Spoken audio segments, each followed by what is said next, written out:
So that's just my opinion, though.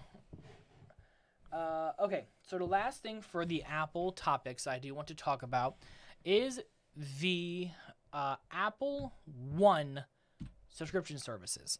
So I'll just give a little bit of information on this. I'm going to quickly read off my phone. Sorry, guys. I know it's not the most professional thing I can do. But the Apple One subscription service will incorporate Apple Music, Apple TV Plus, Apple Arcade, iCloud, News Plus, and Fitness Plus all into one subscription plan. Now, I don't know what your feelings are on this. I didn't really talk to you yesterday about these things. So for us on here, I'm just going to drag it down to the pricing, which would be right here, which we can talk about here in a moment. And then for you guys, let me get that display propered. There we go. If anyone wants to be a third person on TechBois who can run all the computer stuff so I don't have to do it, please email me at iwanttobematt'shelper@techbois.com. Thank you. Anyways, so Apple One, incorporating Apple Music, Apple TV Plus, Apple Arcade, iCloud, Apple News Plus, and Apple Fitness Plus. Now, the only thing that I use personally is the iCloud. Now, I have used Apple TV Plus here and there to watch some of their shows, and I don't mind some of the shows that Apple TV does put on there, but I'm not the biggest fan of it as well. I don't own Any more variety. Yeah, I don't own an Apple TV, so for me, I don't have really a use for it. A lot of the stuff that I watch is on like Amazon and Hulu and Netflix and stuff like that. A lot of the shows I would watch would be on those, or also Disney Plus as well. So for people like me who are only going to be using like iCloud and stuff, this isn't going to really affect me as far as I know of. But for people who would want to have multiple things, so I'm actually thinking about doing the Apple One plan for specifically trying out Apple Arcade, because I've never had the chance to try it out yet, and being able to do that and possibly do it on stream might be a really cool little idea.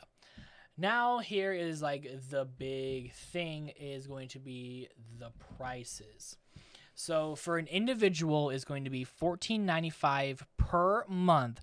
And that will give you Apple Music, Apple TV Plus, Apple Arcade, and 50 gigabytes of iCloud storage. For the family, which you can share with up to 5 people, it will be Apple Music, TV Plus, Arcade, and 200 gigabytes of iCloud storage.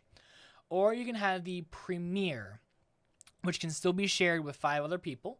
And that will give you everything. So it's Apple Music, Apple TV Plus, Apple Arcade, 2 terabytes of iCloud storage, Apple News Plus, and also when Apple Fitness Plus does release to the public, you will also get that with the Premier. I had to say $30 a month for that is actually not a horrible deal. If you know how much it is. So if we look up the, actually, I'm going to do this on the fly right now. I'm going to switch the scenes on here. That way you guys don't have to look at what I'm looking at.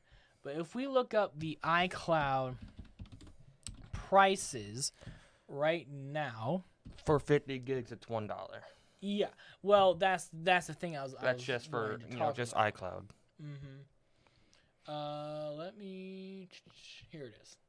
So I'm going to make it a little bit bigger because I cannot see. Because I just can't see in general.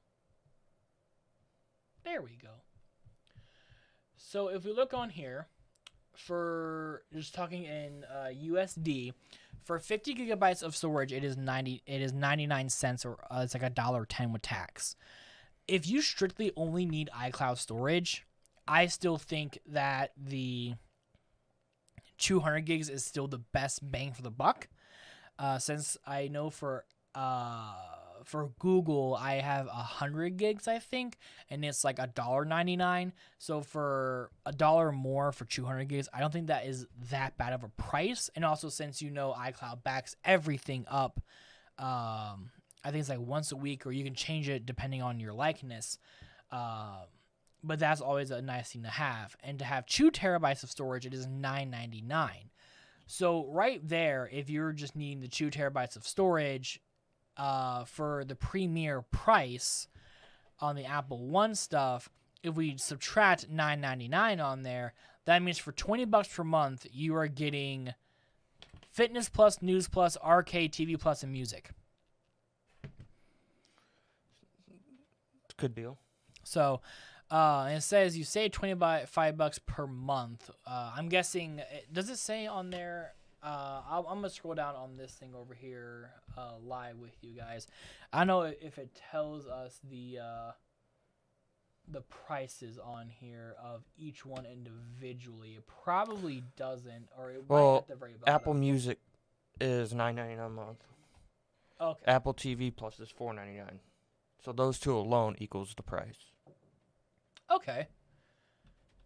That's not too And bad. Arcade is, I think, $4.99 as well. So it adds up. Yeah. You're essentially getting one of those things for free. Depending on what you look at it, and most likely you'll be getting TV Plus for free if you think about it, because they already gave it free for 1 year. And I can also see them doing the whole Apple TV Plus for free for another year, getting a new iPhone. Yep, because I know that right now they're kind of focusing on getting content out there, which is like the biggest thing right now. So, yeah, for that pricing, I don't think is bad whatsoever. Because if you think Spotify Premium is $9.99 a month. Yeah. And Yeah. all you get is music, and that's pretty much it. Yeah, that'd be one thing I could get rid of on my on one of my things if I can just do for the family price for $20 per month, which is $5 more. I can give 5 people access to Apple Music. So really only me and As if they used different accounts, but if they're on your account, yeah, then you don't have to get the family plan. that's true. But also too, that will also allow us to have more iCloud storage though. So that'd be the one big thing would be the iCloud storage for me, because if I do decide to get a new iPhone, the new iPhones, which we'll talk about here in a little bit, the new iPhones are going to be starting out for the Pro series at 128 gigs. And so 50 gigs of iCloud storage obviously is not going to be enough. So if I can automatically bump myself up to the 200 gig, and then if Eli's phone is 64 gigs, I still have a little bit room left over. And that's if I fill up my phone as well. But if I never filled up my phone. I never have either. I think I still have like 25 gigs left on this phone. And a lot of pictures I take are screenshots anyway, so I just throw them away after a few years or something like that. But still a very good price in general. I think that this would be a really good service to have for anyone who is Apple friendly.